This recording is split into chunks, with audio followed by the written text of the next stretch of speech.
د جګړې پراخې څپې دا کورنۍ تر دې ځای را رسولي دي. تر دې خیمو لاندې د بېوسۍ او ناچارۍ ګڼې کیسې شته، خو غربت او ناسم ژوند یې له ټوټو د جوړو خیمو څخه ښکاري. په ورځ کې یوه پلا د ماشومانو ته زه نو که ګوله ګوله توده ډوډۍ په لاس ورکړم بله شی لا نشته. خاوند یې ترېتم دی. دا او درې کوچنیان یې له تېرو 3 میاشتو راهیسې تر دې خیمې لاندې اوسېږي چې نه خواړه شته او نه هم اوبه. دلته د دعوانو د بمبارو د دې څه ناسته یم. خیر مسلمان یې رزق روزي دې زما اولاد چې برابره کړي موږ یې وخورو. داسې خو نه یم چې زه دلته په تخت باندې ناسته یم یا دا ځای اسرات دی. نه ولاکه اسرات یې دلته نه ولاکه شی.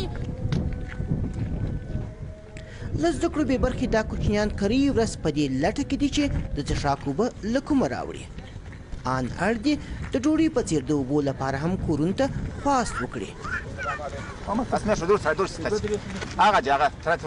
تېره 12 جګړو یې 4 زامن ترې اخیستي او اوس بیا ارغنداب کې روانې 2 میاشتنۍ جګړې له کوره بې کوره کړي دي.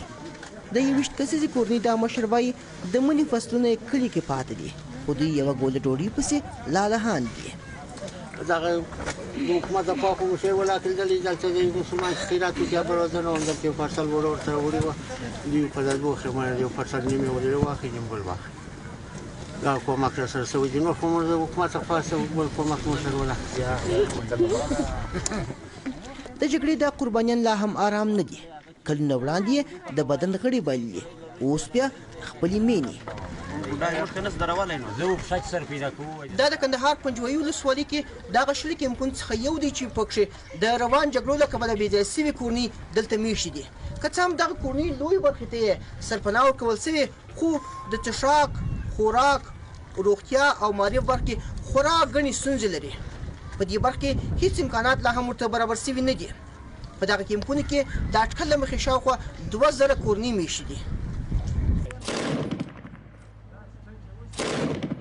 د جګړې اور لا هم بل دی. د کندهار، ارغنداب، میوند، ژړۍ، پنجوایي او ځینو نورو ولسوالیو کې حکومتي ځواکونه او طالبان یو پر بل بریدونه کوي.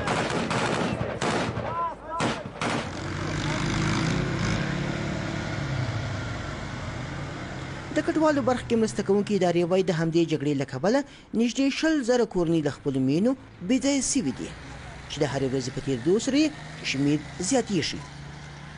چې موږ تر اوسه پورې د شاوخوا 2200 کورنیو سروې بشپړه کړې چې د دې جملې څخه 4338 کورنۍ تثبیت شوي. هغو ته مختلف النوع مرستې چې په هغو کې د غذایي موادو بستې، د غیر غذایي موادو بستې، موقت سرپناه یا خیمې شاملې دي. او همداراز دا چې د ژمي موسم هم ډېریو کورنیو ته د ژمنیو مرستو په نوم باندې نغدي مرستې هم د موسساتو لخوا ورکړل شوي.